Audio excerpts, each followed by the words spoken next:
esteja convosco. Ele está no meio de nós. Proclamação do Evangelho de Jesus Cristo segundo Lucas. Glória a vós, Senhor. Naquele tempo, o Senhor escolheu outros 72 discípulos e os enviou 2 a 2 na sua frente, a toda a cidade e lugar aonde ele próprio devia ir. E dizia-lhes: a messe é grande, mas os trabalhadores são poucos.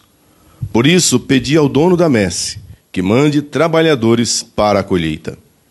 Eis que vos envio, como cordeiros para o meio de lobos. Não leveis bolsa, nem sacola, nem sandálias, nem cumprimenteis ninguém pelo caminho. Em qualquer casa em que entrardes, dizei primeiro: a paz esteja nessa casa. Se ali morar um amigo da paz, a vossa paz repousará sobre ele. Se não, ela voltará para vós. Permanecei naquela mesma casa, comei e bebei do que tiverem, porque o trabalhador merece o seu salário. Não passeis de casa em casa. Quando entrardes numa cidade e fordes bem recebidos, comei do que vos servirem. Curai os doentes que nela houver, e dizei ao povo: o reino de Deus está próximo de vós. Palavra da salvação. Glória a vós, Senhor. Seja louvado nosso Senhor Jesus Cristo. Para sempre seja louvado. Meus irmãos e minhas irmãs, o evangelho que nós acabamos de ouvir, ele é exclusivo de Lucas.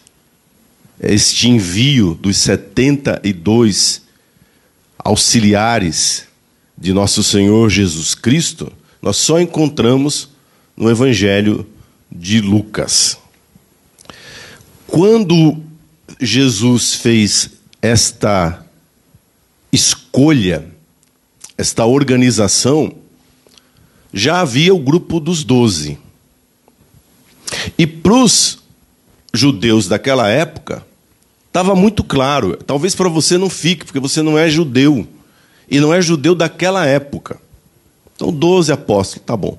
Mas um judeu, quando via que um cara estava selecionando 12 pessoas, e ele estava organizando esses 12 caras e dando poder a eles, na cabeça de um judeu já vinha de cara as 12 tribos de Israel.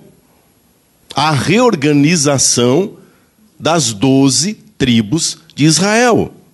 A reorganização do povo de Deus. Agora Jesus escolhe 72. De novo, passa desapercebido. Não para um judeu daquela época. Principalmente para as autoridades daquela época. Principalmente para o sinédrio, para o governo dos judeus. Porque 70, se você se parar e lembrar, 70 eram o número dos anciãos que Moisés selecionou para ajudá-lo na coordenação do povo de Deus quando eles saíram da escravidão do Egito. Moisés disse para Deus, inclusive brigando com Deus, discutindo com Deus: não, eu não dou conta desse povo. Eu não vou dar conta. Um povo de cabeça dura, um povo complicado, um povo que, olha, dá vontade às vezes de jogar de volta no Egito. Então eu não dou conta. O Senhor pega o espírito que o Senhor me deu e o Senhor distribua o espírito que é meu, o espírito de liderança, o espírito de sacerdócio, e eu vou escolher 70 outros para me ajudar. E aí então ele orou, selecionou, pediu que o Espírito descesse sobre eles, e enquanto Moisés orava, o Espírito de liderança, o Espírito de sacerdócio, desceu sobre os 70, mas no aldeamento, no acampamento, haviam outros 2, Eudade e Medade, que também sobre eles, naquela hora, caiu o espírito de Moisés e eles começaram a profetizar. 72. Esse cara está reorganizando Israel. Esse homem, ele está reorganizando o sacerdócio. Mas não é somente isso. 70 era o número dos membros do Sinédrio. O Sinédrio, o governo, era coordenado por 70 líderes sacerdotais. Portanto, esse número 70, 72, era um número forte. E na tradução da Bíblia hebraica para o latim, fica mais claro ainda. Quantas nações vocês acham que a Bíblia diz que existe sobre a face da terra? 72 nações. Então não era somente uma organização de 12 das tribos de Israel, mas de 72, para que eles sejam enviados para todas as nações da terra, para todos os povos da terra. De fato, o Sinédrio, vendo Jesus organizar uma hierarquia, organizar um organismo visível, percebeu que ou a gente elimina esse cara, ou a gente desorganiza o que ele está organizando, ou nós não daremos conta. Porque não se trata de, escute o que eu vou dizer, de uma espécie de bicho grilo. Porque muito católico pensa isso de Jesus. Que Jesus é um tipo de bicho grilo, de um cara com ideais, falava coisas bonitas e tal. Não, você não entendeu ainda. Jesus era um líder. Humanamente falando, Jesus era um líder que estava organizando um movimento, que estava organizando uma realidade visível. Jesus constituiu uma hierarquia. Jesus reconstruiu o povo de Deus. Israel estava sendo renovada.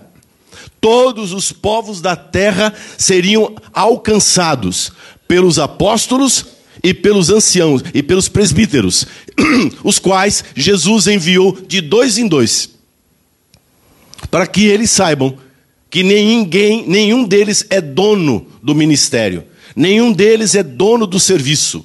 Um ajuda o outro, um vigia o outro, um coordena o outro, um se põe a serviço do outro e os dois vão em nome de Jesus.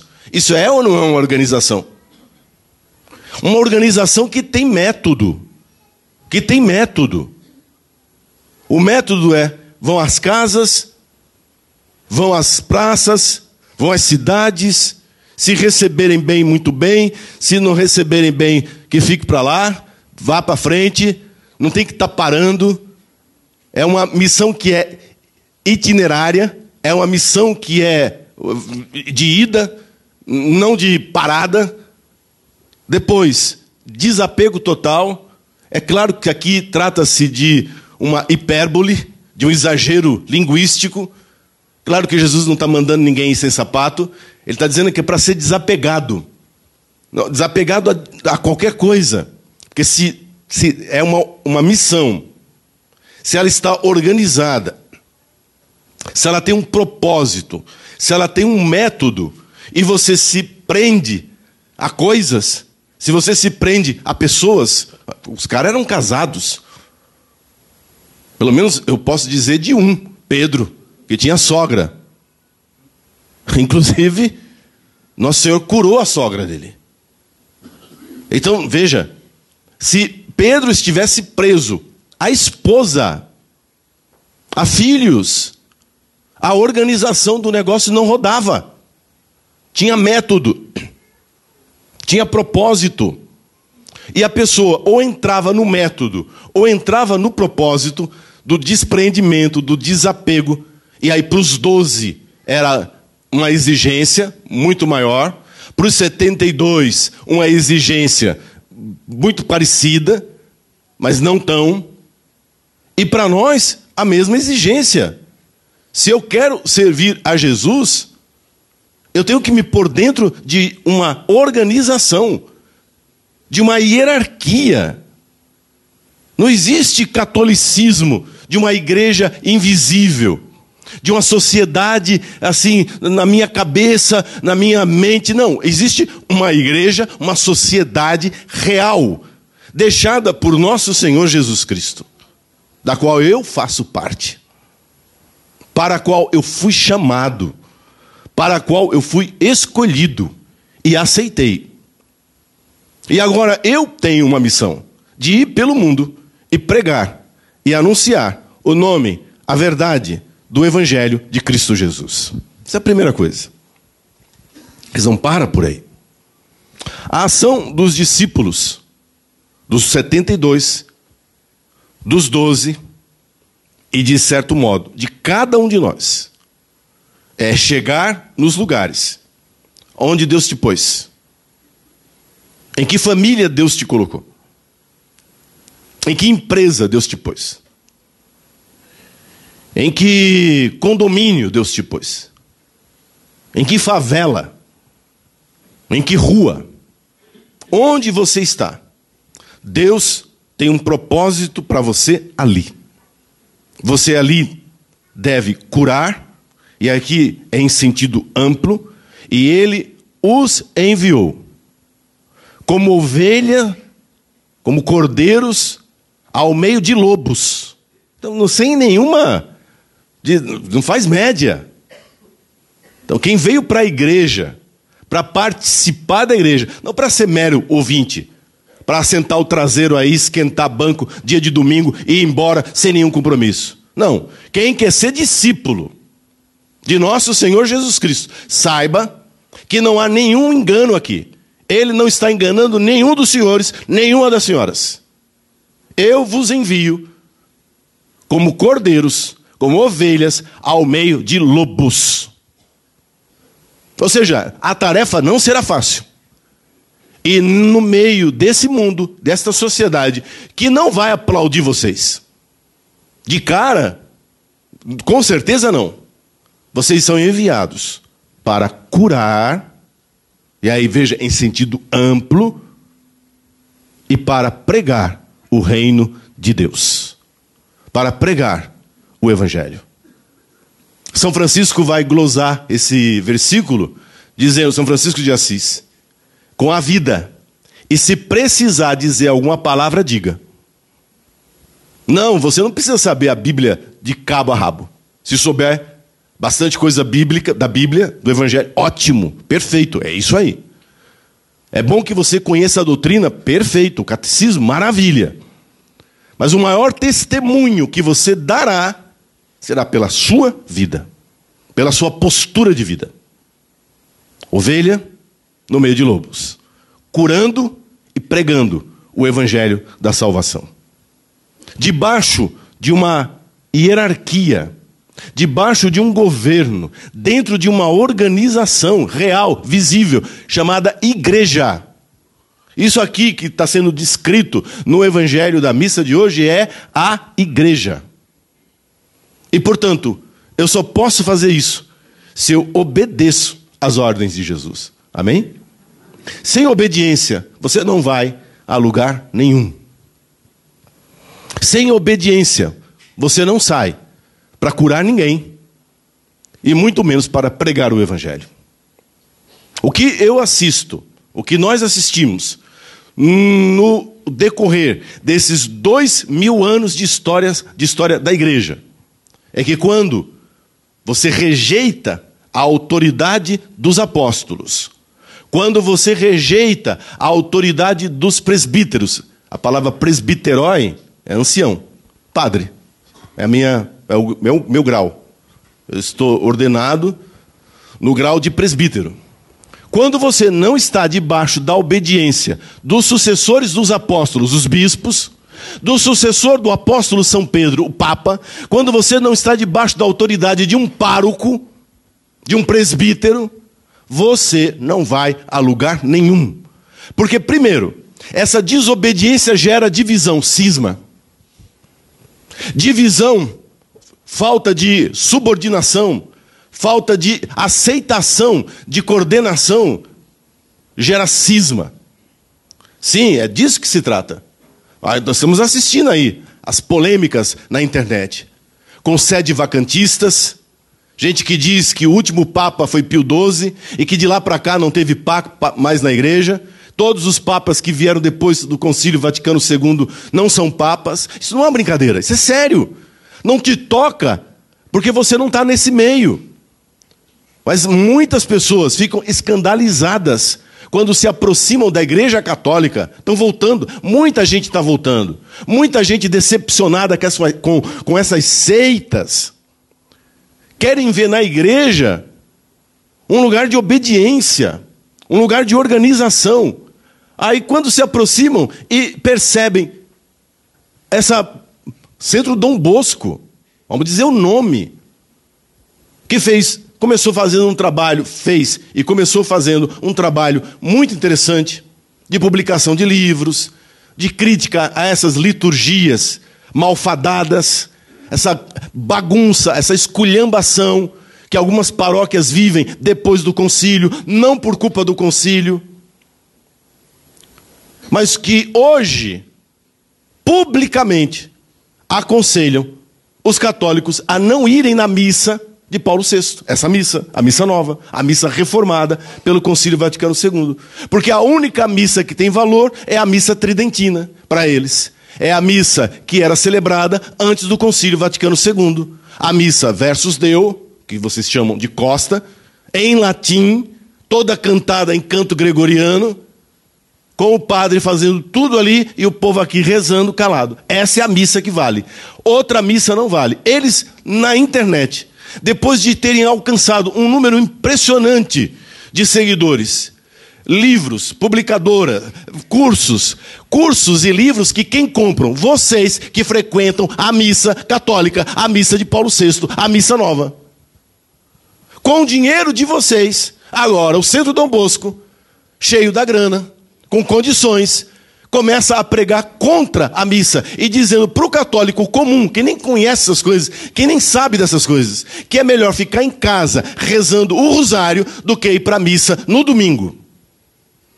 Convocando o povo a um pecado mortal que é faltar à missa aos domingos. Dizendo que é preferível assistir em casa, pela televisão, uma missa tridentina, rezar o rosário ou outra coisa de piedade do que estar aqui na missa reformada pelo Concílio Vaticano II. O nome disso é cisma. E eles estão caminhando para a apostasia. Daqui a pouco eles constituem outra igreja. Já saiu um padre de Santa Amaro, que passou para eles, assistidos pela Fraternidade São Pio X do Marcel Lefebvre, o arcebispo francês, que não aceitou o Concílio Vaticano II, já estão debaixo da ordem deles. E agora, recentemente, um padre de Goiás também passou, e estão criando uma igreja paralela. Quantos outros padres vão sair? Por causa do que eles acham que é ótimo, do que deveria ser ótimo na igreja, eles viram as costas para a igreja real, visível, com todas as fragilidades, mas a igreja que Cristo Jesus deixou. Não se submetem nem aos presbíteros, nem aos bispos, sucessores dos apóstolos. Não se submetem ao Papa. Quando era Francisco, aí então que era um terror. Agora com o Papa Leão fazem uma média e tal, mas não obedecem. O caminho é o caminho da apostasia. Apostasia é romper com a Igreja Católica e fundar a sua própria religião, a sua própria igrejola. Isso é o que vocês acabaram de ouvir, de que a missa, essa missa que eu vou celebrar, que estou celebrando, não tem validade, isso é uma heresia. Isso é uma falsa doutrina. Mas que, olhe, vai entrando. Nós criticávamos aqui a teologia da libertação, com toda a sua famigerada esculhambação. Missas que se transformam em bumba meu boi, em maculelê. Nada contra o bumba meu boi, porque isso é folclore. Mas a missa não é um folclore. A missa não é um samba. A missa não é um maculelê. Mas por aí, paróquias fazem da missa um púlpito político de esquerda, e nós sabemos qual foi o preço que a Igreja Católica pagou na década de 70 e 80 e 90 por causa dessa ideologia. A Igreja fez opção pelos pobres, pobre e tal, e os pobres fizeram opção pelas seitas, preferiram os pentecostais, deixaram a Igreja Católica e foram atrás de seitas. Então, assim como se criticou a heresia da teologia da libertação de cunho marxista, também tem que se criticar esse tradicionalismo doentio que afasta as pessoas da igreja. E aí eles dizem assim, olha aí a prova de que a igreja, os evangélicos e outros dizem isso. Olha aí a prova de que a Igreja Católica fala que ela é una, que ela é uma igreja una, santa. Olha aí a prova. Não são uno nada, não são unidos coisa nenhuma. Tem um monte de seita, tem um monte de divisão dentro delas. E aí, agora, meu último recado. Não precisa chegar a esse extremo da teologia da libertação e do Centro Dom Bosco. Quando nós, dentro da igreja, com as nossas pastorais, nossos movimentos e as nossas associações, vivemos uma igreja paralela. Foi isso que eu falei da outra vez, quando eu critiquei alguns grupos. Me lembro quando eu era pároco, em Carapicuíba, lá vou eu para o encontro do ECC. Lindo! I love ECC. Encontro de casais com Cristo. E a coisa mais linda do que isso? Proporcionar às famílias um fim de semana de retiro, revisando a vida conjugal, maravilhoso. Aí chego eu, porque o padre participa, ajuda, né? E aí eu vejo o pessoal que está trabalhando no ECC da minha paróquia. Mas eu nunca vi esse povo na minha vida. Um povo que não vem à missa. Um povo que não participa dos sacramentos. Um povo que não se confessa. Católico de ECC. Que só aparece na igreja uma vez por ano para fazer encontro de casais com Cristo. Para organizar encontro de casais com Cristo. Mal participam do pós-encontro. Mal participam dos grupos, das equipes. Aí quando chega a época do encontro, o nosso vai ser agora em setembro. Aí o Satanás tira a pessoa do inferno onde ele botou e traz para a igreja católica para dar o quê? Testemunho de quê? Testemunho de quê? De que fez há 10 anos, há 5 anos, há 2 anos, um encontro de casais que não serviu para nada. Porque não ensinou o básico. E aí, meu irmão, esse é o perigo do Opus Dei. De se transformar em uma igreja paralela dentro da paróquia. Esse é o perigo do Reino Christi. Esse é o perigo da renovação carismática católica, de se transformar em uma seita. Católico que não frequenta a missa, que não participa dos sacramentos, mas toda segunda-feira está aqui trocando lâmpada. Toda segunda-feira está aqui orando em línguas.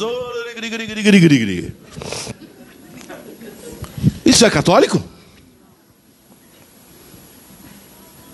Vocês estão olhando para mim com a cara de que...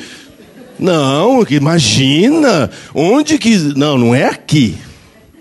É no Alasca, na Bielorrússia, no Turcomenistão. Aqui não.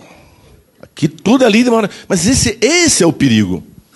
Como é que alguém pode participar de um grupo na igreja sem se colocar debaixo da obediência do bispo diocesano? Essa é a diocese de Osasco. Não é a diocese de Jundiaí, viu? Esse é o único bairro que eu conheço que tem 2 dioceses no mesmo bairro, só pela misericórdia de Deus. Olha, ai de mim se eu não me entendo com o Padre Diego. I love Padre Diego. Porque são 2 dioceses, são 2 bispos coordenando, governando. Esta paróquia está debaixo do governo de Dom João Bosco. que também faz o mesmo esforço que eu faço, para ter comunhão com o padre Diego, o Dom Arnaldo faz e o Dom João Bosco fazem o acordo, a comunhão de trabalharem juntos, porque são duas dioceses vizinhas, caramba. Ora, se nós que somos da hierarquia, nós que somos aqueles que organizamos, que estamos à frente, que somos um sacerdócio escolhido por Cristo. Não, meu irmão, eu não me ofereci, eu não botei a mão na minha cabeça, eu não fundei uma religião. Deus me chamou, eu me apresentei, durante 12 anos, 11, a igreja me testou e disse, bom, parece que vai. E aí sim, eu fui ordenado.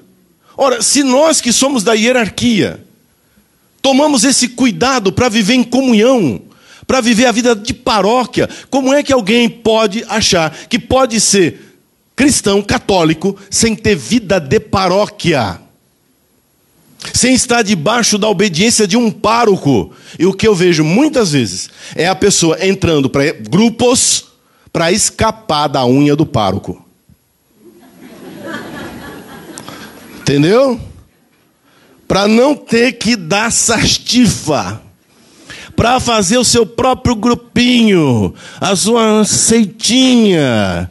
E aí, meu irmão, todos correm esse risco, todos nós, inclusive eu como padre, de fazer a minha igrejola, sem nenhuma comunhão com o meu bispo, sem nenhuma comunhão com o Papa. Você vai em algumas paróquias e você fala, gente, isso aqui é igreja católica? Sim ou não? Você fala, isso aqui é igreja católica? Eu estou na igreja católica? O nome disso é falta de comunhão. É um orgulho que vai entrando sorrateiramente dentro do coração, que diz assim para você, não, mas eu posso fazer isso sozinho. Eu posso fazer isso do meu jeito. Eu posso fazer isso sem o outro. Não pode. Jesus foi quem escolheu os 12. Jesus foi quem escolheu os 72. E Jesus não mandou ninguém sozinho, de 2 em 2. Essa é a igreja de Jesus Cristo. Qual é o orgulho que pode se infiltrar no meu coração? É que eu possa imaginar que eu tenha algum status, sei lá, por profissão, por estudo, status, sei lá, que me faça me imaginar melhor que os outros. Aí eu olho para a paróquia e digo, imagina que eu vou participar dessa quermesse, mequetrefe. Porque imagina, eu não me misturo com isso. Tá cheio. Sim. Organizamos a festa da padroeira. Aqui de Nossa Senhora da Gruta. A pessoa inventa uma viagem. Inventa um encontro do movimento dele. Do grupo dele. A festa da padroeira. A principal festa da paróquia. A principal festa da comunidade. O bonitão não está aqui. Não participa. Então você fala assim, mas peraí, que católico é esse? Não identifico. O pastor conhece as suas ovelhas, sim ou não? Então, mas eu não te conheço. Sabe por quê? Porque você nunca se confessou comigo.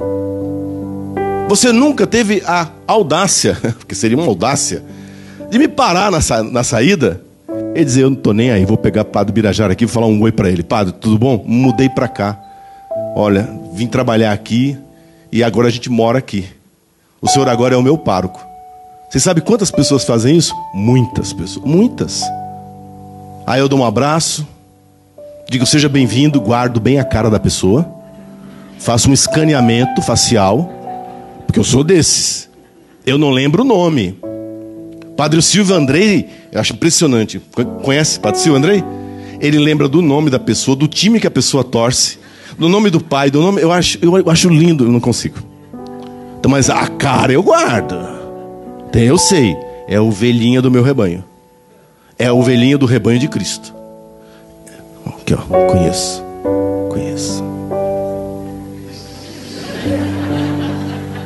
Tem uns que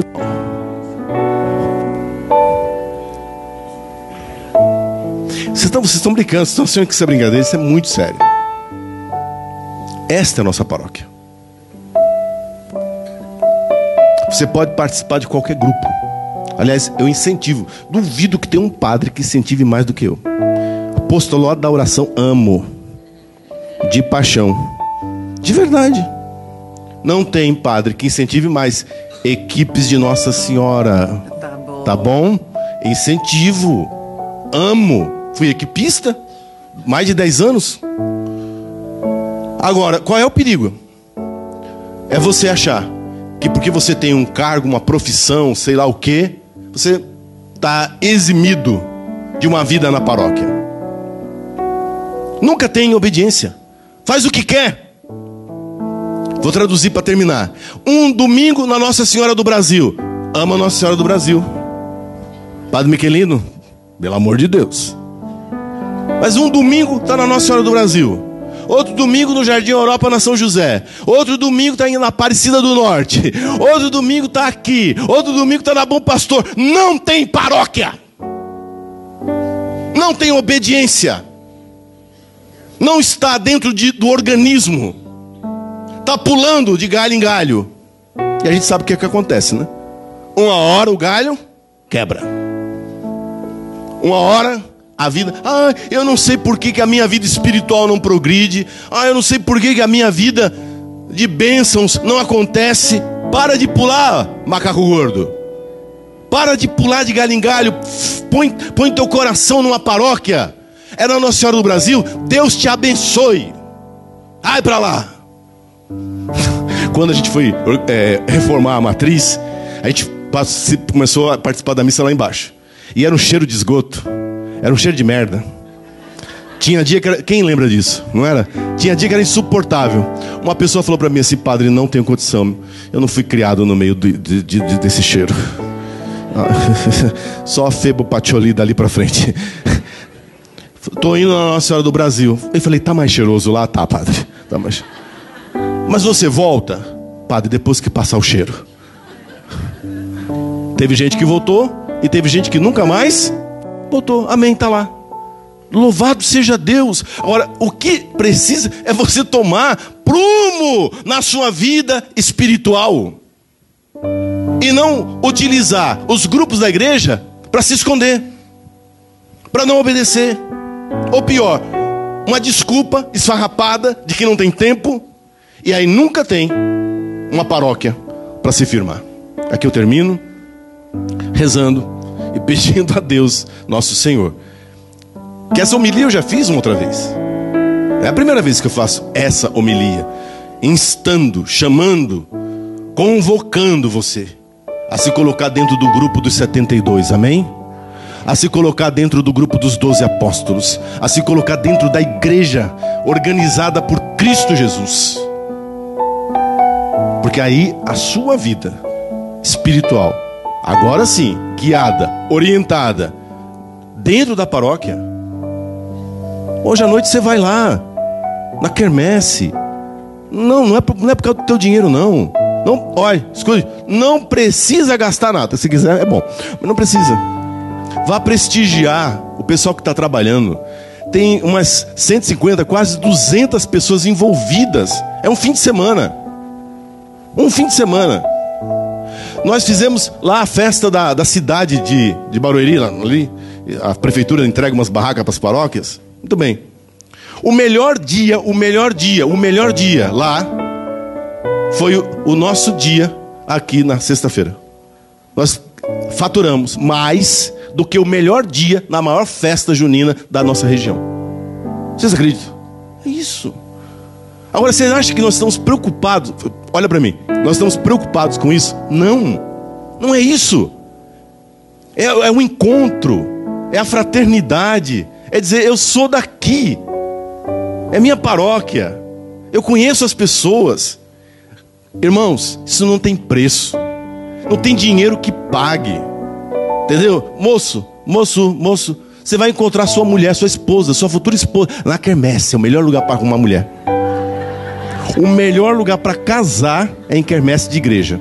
Você vai encontrar pessoas que têm o mesmo valor que você tem, que gostam das coisas que você gosta, que está indo para o caminho que você caminha. Até para isso serve. Entendeu? Até para isso, para desencalhar os encalhados. Em nome de Jesus. Eu fico só dali na minha casa orando. Oh, Senhor, arruma os casamentos. A mulher que estava brigada com o marido, ele paga um pastel, pronto, fica tudo bem. E a gente se encontra sabendo que estamos debaixo da mesma graça, do mesmo Deus. Isso é igreja, isso é paróquia. Que o Senhor nosso Deus coloque esse amor pela paróquia no seu coração. E você saia daqui hoje dizendo: eu faço parte. Eu estou dentro desta organização que Jesus organizou. Eu estou dentro dessa igreja que Cristo criou. E eu dou o meu sim, a minha resposta positiva. Aqui estou, Senhor, envia-me. Amém. Amém. Amém. Amém. Amém.